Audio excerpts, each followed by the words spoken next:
한나가 결혼을 했는데 아이가 생기지 않아요. 한나의 가장 큰 소원은 아이를 가지는 겁니다. 근데 아이가 생기질 않아요. 당연하죠. 하나님의 주권과 섭리예요. 한나의 태를 하나님이 닫으셨어요. 이 하나님의 주권과 섭리를 세상 사람들은 이렇게 표현을 합니다. 운명이라고 합니다. 한나는 날 때부터 운명이 아이를 출산하지 못합니다. 우리 함께 오늘 성경을 읽도록 하겠습니다. 오늘 본문이 속한 5절입니다. 1장 5절입니다. 한나에게는 갑절을 주니 이는 그를 사랑함이라. 그러나 여호와께서 그에게 임신하지 못하게 하시니. 여러분, 불신자들의 표현을 빌자면 하나님의 섭리는 한나의 운명은 출산할 수 없는 불임 여성입니다. 그런데 오늘 이해할 수 없는 것은 똑같은 본문에 한나가 갑자기 출산을 해요. 임신을 하고 출산을 해요. 도대체 우리는 하나님의 주권과 섭리를 어떻게 이해를 해야 됩니까? 여러분, 한나는 임신하지 못하는 게 그녀를 향한 운명이었어요. 근데 똑같은 본문 안에 이해할 수 없을 정도로 그녀가 출산을 해요. 임신을 하고. 우리는 이 이해되지 않는 상황을 어떻게 이해를 해야 될까요? 우리 함께 성경을 읽도록 하겠습니다. 함께 읽겠습니다. 사무엘상 1장 20절입니다. 한나가 임신하고 때가 이름에 아들을 낳아 사무엘이라 이름하였으니 이는 내가 여호와께 그를 구하였다 함이더라. 혼란스러워요. 하나님의 말씀이 혼란스럽습니다. 이해할 수가 없어요. 불임을 타고 태어났는데 출산을 해요. 우리는 이러한 하나님의 섭리를 어떻게 이해를 해야 될까요? 그것도 같은 본문 안에. 이렇게 쉽게 하나님의 주권과 섭리가 바뀔 수 있는 건가요? 이런 의문과 혼란스러움에 명쾌하게 해답을 제시해 주는 부분이 있으니 바로 19절 말씀, 여호와께서 한나를 생각하셨기 때문입니다. 우리 함께 19절을 읽도록 하겠습니다. 19절입니다. 그들이 아침에 일찍 일어나 여호와 앞에 경배하고 돌아가 라마의 자기 집에 이르니라. 엘가나가 그의 아내 한나와 동침하며 여호와께서 그를 생각하신지라. 그래요. 여러분, 하나님의 주권과 섭리에는 단 한 채 오차도 없어요. 그러나 변화가 있어요. 바로 하나님께서 우리의 인생을 생각해 주실 때예요. 우리의 인생을 생각할 때에 우리의 운명이 바뀐다는 사실입니다. 여러분들 아멘이세요? 그리스도인들은 운명을 믿지 않습니다. 왜냐하면 우리의 운명은 얼마든지 바뀔 수 있기 때문에 그렇습니다. 여러분, 비록 하나님의 섭리일지라도 하나님께서 우리를 생각하시면 우리의 고통이 오히려 우리의 운명이 바뀌어 하나님의 능력이 된다는 사실입니다. 아멘이세요? 여러분, 성경에는 많은 여인들이 불임의 섭리 가운데 이렇게 운명을 가진 여인들이 많아요. 그런데 하나님께서 그 여인들의 운명을 바꾸어 줄 때마다 항상 똑같은 단어가 옵니다. 여호와께서 그를 생각하신지라. 우리 함께 성경을 읽도록 하겠습니다. 우리 창세기 30장 22절을 함께 읽도록 하겠습니다. 30장 22절입니다. 하나님이 라헬을 생각하신지라. 하나님이 그녀의 소원을 들으시고 그의 태를 여셨으므로. 여러분, 라헬은 첫째, 레아가 계속 아이를 낳을 때마다 막 시기하고 고통스러워서 죽을 것 같아요. 그런데 하나님께서 이 라헬의 변화를 보시고 그의 태를 열어서 하나님이 생각하시고 그녀의 운명을 바꾸고 그녀에게 불임을 오히려 출산으로 바꾸어 주세요. 여러분, 하나님께서는 우리를 생각하실 때 반드시 우리의 운명이 바뀝니다. 여러분, 이러한 본문 앞에 우리가 기억해야 할 것이 무엇입니까? 두 가지를 여러분들한테 권면을 하고 싶어요. 여러분, 먼저 우리는 한나에 대해서 쉽게 이야기를 합니다. 그런데 우리가 이 한나의 상황에 들어가 보면 우리가 쉽게 말할 정도의 한나가 아니에요. 오늘 우리가 기억해야 할 것이 무엇입니까? 여러분, 한나는 고통 가운데 끝까지 믿음을 지켰는데, 여러분, 가만히 우리가 한나의 입장에 한번 들어가 보니까 여러분, 이 여인은 믿음을 지킬 수가 없어요. 여러분, 한나가 살아가던 근동 지역에서 우리나라 조선시대와 같이 요즘 뭐 애를 안 놓는 게 오히려 일반적인 가치관이잖아요. 근데 그 시대만 하더라도 임신하지 여자의 최고의 기쁨은 출산이었어요. 최고의 보람도 출산이었어요. 남자들의 생각뿐만 아니라 여자들의 가치관 자체가 그랬던 시절이 있어요. 여러분, 임신하지 못하는 것은 죄가 있어서 하나님의 가호를 받지 못한 것으로 손가락질을 당했습니다. 여러분, 성경에도 보면은 이스라엘 민족에게도 자식은 여호와께서 주신 기업과 상급으로 여겨집니다. 우리 한번 시편 127편 3절을 함께 읽도록 하겠습니다. 보라, 자식들은 여호와의 기업이요 퇴의 열매는 그의 상급이로다. 그래서 어떤 성경은 무자한 것은 하나님의 징계나 하나님의 저주로 간주하기도 합니다. 함께 읽겠습니다. 창세기 20장 18절입니다. 여호와께서 이왕에 아브라함의 아내 사라의 일로 엘리멜렉의 집의 모든 태를 닫으셨음이더라. 여러분, 이러한 시대입니다. 근데 우리가 오해는 하지 마세요. 성경은 어느 한 일면만 보았으면 안 됩니다. 성경은 전체 맥락을 보아야 돼요. 여러분, 성경에서 고난은, 불임은 오히려 하나님의 저주가 아니고 그 운명을 바꾸시는 살아계신 하나님을 만나 뵐 수 있는 축복의 기회라는 사실입니다. 아멘이세요? 여러분, 이거는 정말 중요합니다. 여러분들에게 고난이 반드시 옵니다. 그런데 여러분들 그 고난 가운데 기억해야 할 것이 있습니다. 이 고난을 고난으로 받거나 아니면 이 고난을 하나님의 유기라든지 하나님의 저주로 받으면 반드시 여러분들은 그런 결과에 이렇게 부정적인 결과에 맞이할 수밖에 없어요. 그런데 그리스도인에게 있어서 고난은 살아계신 하나님을 만나는 기회입니다. 아멘이세요? 예, 이거는 여러분들이 나이가 들면은 이제 알 수가 있어요. 항상 고난의 동전의 또 다른 면은 살아계신 하나님을 만나는 기회입니다. 그리고 그 인생을, 운명을 바꾸는 하나님의 축복의 기회입니다. 그런데 이렇게 고난을 기회로 바꾸는 사람보다는 여러분, 오히려 시험 들거나 구원에서 떨어지는 사람은 훨씬 많아요. 여러분, 성경은 어쩌면 믿음의 대표되는 사람들을 기록한 성경임에도 불구하고 성경에는 더 많은 사람이 시험이나 고난 앞에 오히려 믿음에서 떨어지는 경우가 훨씬 많아요. 여러분, 오늘 기억해야 할 것이 무엇입니까? 여러분, 한나는 이러한 상황 가운데서도 끝까지 믿음을 지키려고 합니다. 근데 성경은 단편적으로 한나의 상황을 오늘 본문에 보면 두 가지를 기록을 하고 있어요.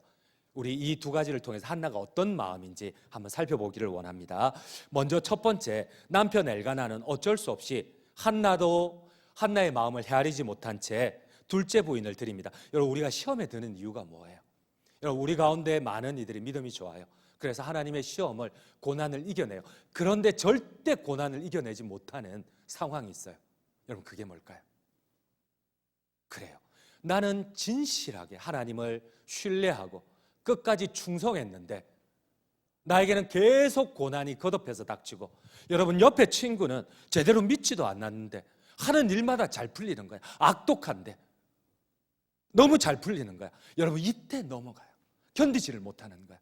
차라리 다 안 풀리면 좋은데, 나는 정말 신실한데, 더 헌신적이었는데, 근데 이 친구는 말씀에 순종하지도 않고 불순종하고 자기 마음대로 하는데 잘 풀리는 거야. 여러분, 이때는 견디지를 못해요. 여러분, 오늘 한나가 견디지 못하는 이유가 무엇입니까? 자기는 끝까지 믿음을 지키고 하나님 앞에 충성되어 행하는데 자기는 계속 고통 가운데 태가 열리지를 않아. 근데 여러분, 이 악독한 분인 나는, 다른 사람을 괴롭게 하고 고통스럽게 하는 분인 나는 너무나 애를 잘 놓는 거야. 여러분, 이때 미쳐버리는 거예요. 왜? 나는 진실한데, 하나님 살아계신다고 하는데 나는 안 풀리고 이 악독한 얘는 너무 잘 풀리는 거야. 이때는 우리가 믿음을 지키기가 너무 힘들거든요. 여러분, 오늘 성경은 이 부분을 이렇게 얘기를 합니다. 분인나가 한나와 애를 잘 놓는 것도 짜증이 나는데, 이해할 수 없는데, 여러분, 똑같은 하나님인데 이 악독한 여자한테는 너무 애를 잘 주는데 자기는 이렇게 진실하고 끝까지 믿음을 지키는데도 애가 나오지를 않는데, 이 악독한 여인이 자기를 매일마다 격분이를 시켜요. 우리 한번 성경을 한번, 하나님의 표현을 한번 읽어봅시다. 6절입니다. 함께 읽겠습니다. 분인나가 그를 심히 격분하게 하여 괴롭게 하더라. 여러분, 히브리어 원문을 보면 이 격분하게 한다는 카스라는 단어가 2번 반복이 돼요. 격분하게 하고 또 격분하게 하더라. 여러분, 심지어 이 카스라는 헬라어 원어에 보면, 히브리어 원어에 보면은 감이라는, 심이라는 단어가 붙어 있어요. 심이 격분시키고 또 격분시키고 또 고통스럽게 하더라. 여러분, 나는 진실한데 이 악독한 여자에게는 다 줘요. 근데 이 악독한 여자가 나를 계속 격분시키고 또 격분시키고, 가만히 놔두면 되는데 격분시키고 심히 격분시켜 견디지를 못하는, 이 하나님의 뜻을 견디지를 못하는. 여러분, 성경은 또 다른 단어를 6절과 7절에 보면 또 7절을 이렇게 쓰고 있어요. 우리 한번 7절을 함께 읽도록 하겠습니다. 7절입니다. 매년 한나가 여호와의 집에 올라갈 때마다 남편이 그같이 하며 분인 나가 그를 격분시킴으로 울고 먹지 못하더라. 여러분, 이 격분이라는 히브리어 원어를 보면은 또 카스란 단어, 람이라는 단어를 써요. 이 람은 천둥이 치다는 거예요. 얼마나 격분이 되는지 천둥이 칠 정도로 격분을 시키는 거예요. 그러니까 여러분, 이 한나가 먹지를 못해요. 계속 성경은 반복해서 5절에도 6절에도 7절에도 8절에도 10절에도 울며 먹지 못하더라, 울며 먹지 못하더라, 울며 물도 마시지 못하더라, 통곡하더라. 여러분, 어쩌면 우리는 쉽게 한나의 믿음을 얘기를 해요. 그런데 우리가 그 상황에서는 과연 우리가 한나의 믿음처럼 하나님을 향한 신뢰를 지킬 수 있을까 싶어요. 여러분, 또 성경은 오늘 중요한 상황을 하나 더 얘기를 합니다. 여러분, 이 시대는 하나님의 영광이 보이지 않는 시대예요. 지금은 여러분들이 어디를 열어도 유튜브에도 수많은 좋은 말씀이 쏟아지는 시대예요. 수많은 찬양이 쏟아지는 시대예요. 그런데 이 사무엘상 한나가 속한 시대에는 여러분, 말씀이 없는 시대예요. 말씀이 희귀하여 하나님의 영광이 보이지 않는 시대예요. 심지어 하나님이 찾아오지 않는 시대, 하나님이 마치 없는 것처럼 이스라엘을 떠난 시대예요. 그래서 여러분, 사사기의 주제는 이거예요. 그때 왕이 없으므로 사람들이 각자 소견에 옳은 대로 행하더라. 이게 사사기의 주제예요. 근데 여러분, 사무엘상에 보면은 이 사무엘상과 사사기는 동일한 주제예요. 같은 시대예요. 여러분, 마지막 사사가 사무엘이잖아. 그러니까 사무엘이나 사사나 동일한 주제예요. 근데 사무엘의 주제도 뭐냐면 그때에 하나님이 없으므로 하나님의 영광이 이상이 나타나지 않더라. 이런 시대에 믿음을 지키기는 쉽지 않아요. 여러분, 하나님이 오늘 2가지를 듭니다. 이 시대가 어떤 시대인지 한번 사사기 21장 25절을 함께 읽겠습니다. 25절입니다. 그때에 이스라엘에 왕이 없으므로 사람이 각기 자기의 소견에 옳은 대로 행하였더라. 하나님을 믿는데, 예배를 드리는데 자기 마음대로 하나님의 자리에 있어서 자기가 하나님의 말씀을 판단하고 자기가 하나님 대신 주인이 된 시대예요. 하나님이 없는 시대예요. 하나님을 예배하는데 하나님이 없는 시대. 여러분, 이런 아이러니가 어디 있어요? 사무엘상의 주제입니다. 사무엘상의 주제, 사무엘상 3장 1절입니다. 함께 보겠습니다. 아이 사무엘이 엘리 앞에서 여호와를 섬길 때에는 여호와의 말씀이 희귀하여 이상이 흔히 보이지 않았더라. 여러분, 아무리 예배해도 하나님의 영광이 나타나지 않아요. 아무리 기도했는데 살아계신 하나님이 찾아오지를 않아요. 이런 시대에 믿음을 지키는 것은 너무나 힘들어요. 여러분, 이런 시대에 여러분, 하나님을 믿을 수가 없어요. 근데 한나가, 여러분, 웃긴 거는 하나님이 2가지 예를 들어요. 한나가 이렇게 격분되는 고통 가운데 믿음을 지켰고, 2번째는 하나님이 없는 것과 같은 시대에 끝까지 홀로 남아 하나님의 영광을 지키고 있다는 거예요. 여러분, 하나님이 이렇게 고발을 해요. 이 시대가 어떤 시대인지. 여러분, 그 당시에 가장 믿음의 본이 되는 사람은, 모범이 되는 사람은 어떻게 본다면 오늘 저희 같은 목사일 것 같아요. 이렇게 신학을 하고 하나님을 더 알기 위해서, 또 오랜 동안 신학교부터 전도사, 강도사, 부목사, 담임목사 이렇게 훈련을 받았던 거예요. 그런데 하나님이 그 시대의 가장 대표적인 제사장, 오늘날로 말하면 예배를 인도하고 말씀을 가르치는 목사가 하나님을 모른대요. 그 시대가 이런 시대예요. 그리고 하나님을 업신여기는 시대예요. 그리고 하나님을 우상 가운데 하나로 취급하는 시대예요. 이런 시대에 한나가 믿음을 지키고 있다는 거예요. 여러분, 우리는 한나의 믿음을 쉽게 얘기하지만 우리 함께 성경을 읽도록 하겠습니다. 하나님이 고발하는 이 한나 시대에 제사장들의 모습이 어떤지 한번 같이 봅시다. 우리 한번 사무엘상 2장 12절 17절입니다. 함께 읽겠습니다. 엘리의 아들들은 행실이 나빠 여호와를 알지 못하더라. 이 소년들의 죄가 여호와 앞에 심히 크면 그들이 여호와의 제사를, 여러분 제사는 오늘 예수 그리스도의 이 십자가의 구속 이후에는 제사가 예배로 바뀌었어요. 여러분 이 그 가장 대표적인 제사장들, 오늘날로 말하면 목사들이 하나님을 알지 못해. 여러분 내가 하나님을 알지 못하면서 말씀을 가르치고 있어요. 이런 아이러니가 어디 있어요? 그 시대예요. 한나가 있던 고통받던 시대는 바로 이 시대예요. 그래서 제사장들이 하나님의 예배를 멸시하던 시대예요. 심지어 제사장들이 이 하나님의 언약궤를 가지고 하나님을 우상의 하나로 취급하던 시대예요. 우리 함께 성경을 읽도록 하겠습니다. 사무엘상 2장 22절부터 한번 읽읍시다. 사무엘상 2장 22절입니다. 엘리가 매우 늙었더니 그의 아들들이 온 이스라엘에 행한 모든 일과 회왕문에서 수종되는 여인들과 동침하였음을 듣고, 여러분 하나님을 믿는다고 하는데 제사장들이 하나님을 알지 못해요. 경험하지 못하니까 하나님을 두려워하지 않아요. 하나님의 제사를 멸시하고 심지어 성전에서 수종되는 거룩한 여인들과 동침을 해요. 강제적으로 성폭행을 해요. 그리고 마지막은 전쟁이 났을 때 하나님을 우상 가운데 하나로 자기 목적을 위한 수단으로 전쟁에 이 언약궤를 데리고 가요. 가지고 가요. 그러면 우리 하나님 여호와가 언약궤에 깃들면 우리가 이기겠네. 여러분 우리 하나님은 인격적인 하나님입니다. 우리의 목적을 위하여서 수단화되는 하나님이 아니에요. 결국 참다 못한 하나님은 이 제사장들을 죽이십니다. 우리 함께 성경을 읽도록 하겠습니다. 사무엘상 4장 11절입니다. 함께 읽겠습니다. 하나님의 궤는 빼앗겼고 엘리의 두 아들 홈니와 비나스는 죽임을 당하였더라. 여러분 가장 대표적인 제사장이 엘리와 그의 아들 홈니와 비나스입니다. 그런데 이들이, 여러분 하나님을 가르친다는 사람들이, 예배를 드린다는 사람, 하나님을 알지 못하고 예배를 무시하고 하나님을 우상 가운데 하나로 취급합니다. 이 시대의 믿음을 지키는 것은 쉽지 않습니다. 근데 매일마다 격분되고 고통 가운데 믿음을 지키는 건 더 쉽지 않습니다. 근데 악한 사람이 잘 되는데 신실한 내가 하나님이 나의 인생을 풀어주지 않는 것은 여러분 더 견디지를 못합니다. 근데 하나님이 오늘 한나를 통하여 가르쳐 주시는 것이 무엇입니까? 그럼에도 불구하고 이 한나는 얼마나 한이 많았든지 하나님 앞에 기도할 때에 제사장이 이렇게 술 먹지 마라. 너 미쳤냐? 미친 여자 취급을 하고 술 취한 여자 취급을 할 정도로 그는 한이 많았어요. 그러나 중요한 것은 하나님 앞에 끝까지 하나님을 향한 신뢰가 흔들리지 않고 그 믿음을 지키고 있다는 사실입니다. 그래서 오늘 성경이 이렇게 얘기를 합니다. 여호와께서 그녀의 믿음의 반응을 보고 하나님을 향한 신뢰를 보고 그녀를 생각하시고 그 운명을 바꾸어 주셨더라. 아멘이세요? 여러분 성경에는 많은 여인들이 나옵니다. 근데 이 고통이, 여러분 아브라함의 아내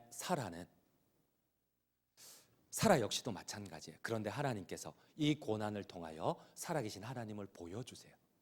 그리고 오히려 이 이삭을 통하여 하나님의 축복의 기회로 삼아요. 근데 사라가 죽을 것 같아요. 하갈이 맨날 자기를 핀잔하는, 자기를 무시하는, 미쳐버려요. 그런데 여러분 이 고통이 오히려 하나님의 구원, 자기는 여성의 생식 능력을 상실했지만 그러나 하나님의 능력을 체험하는 기회가 돼요.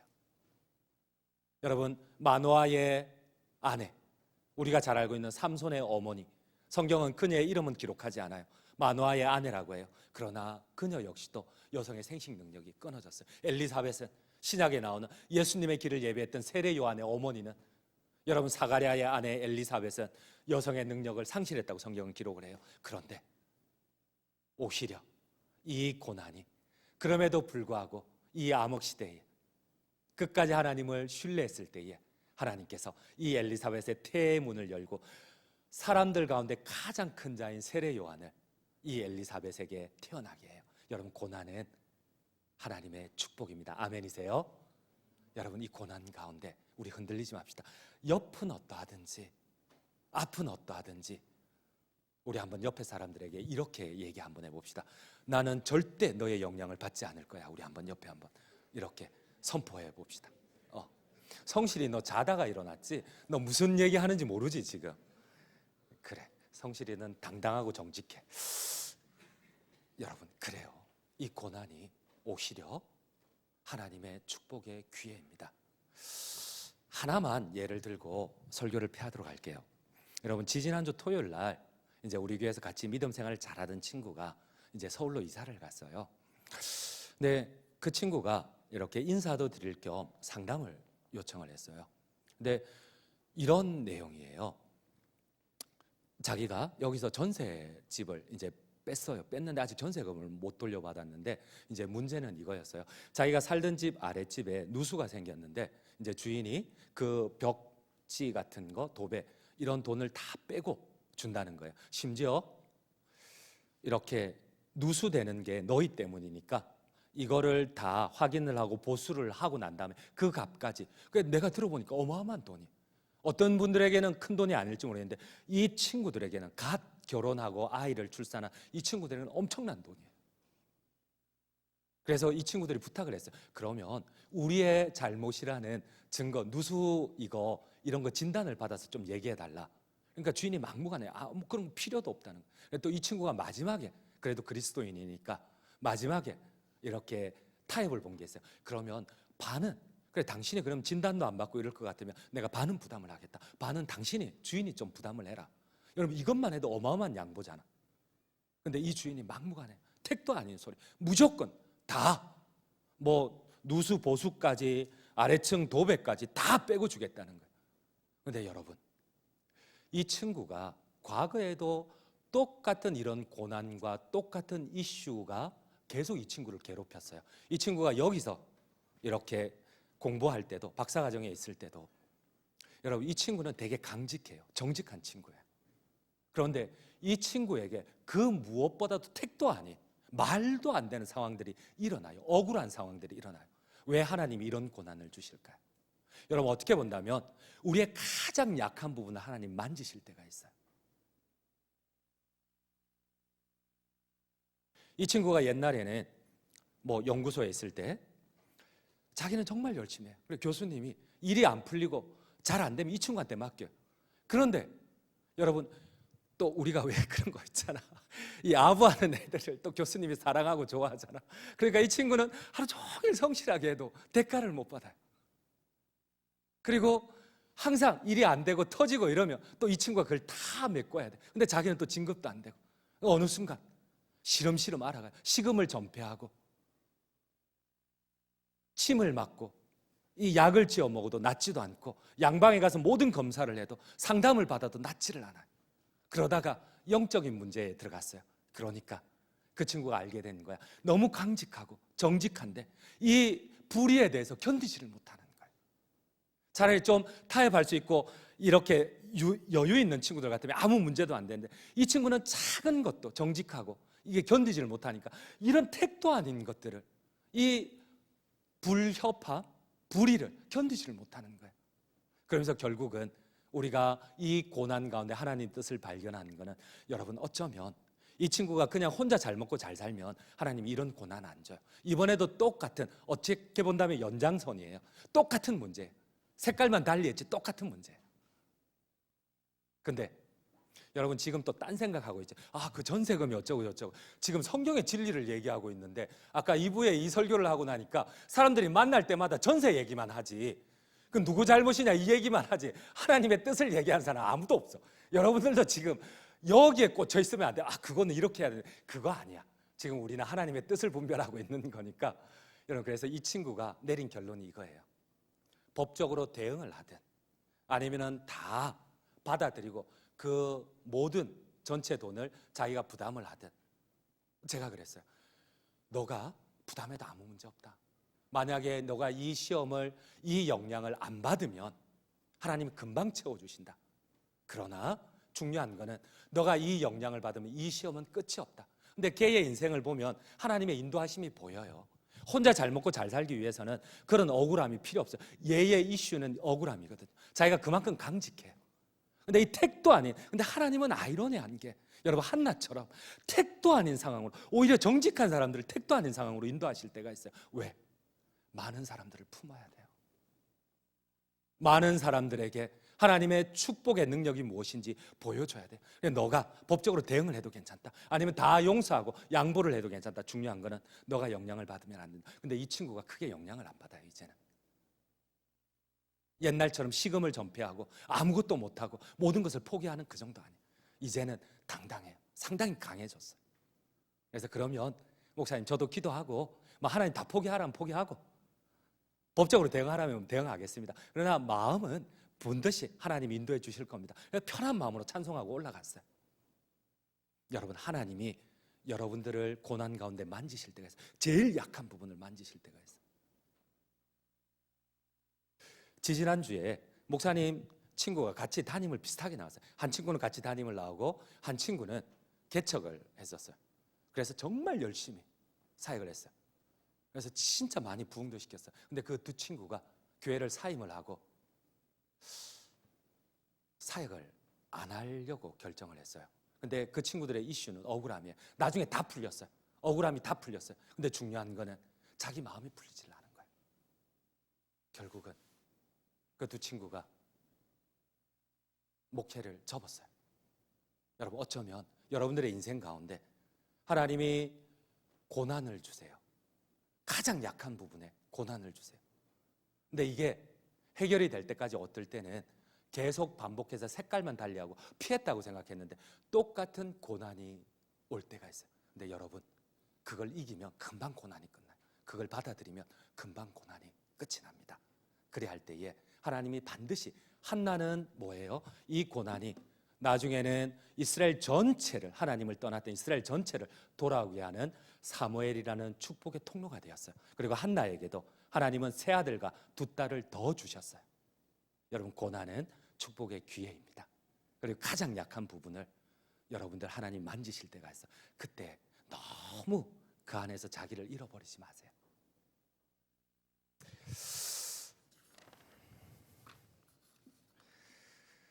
여러분들 너무 긴장한 것 같은데 제가 기도하고 마치도록 할게요. 우리 마지막으로 같이 한 말씀, 한나의 고백, 한 말씀 합독을 하도록 합시다. 이 경험 후에 이 고난의 경험을 하나님이 축복으로 바뀌신 이 한나의 고백, 우리 2장 6절 7절 말씀인가요? 한번 같이 한번 열어주시겠습니까?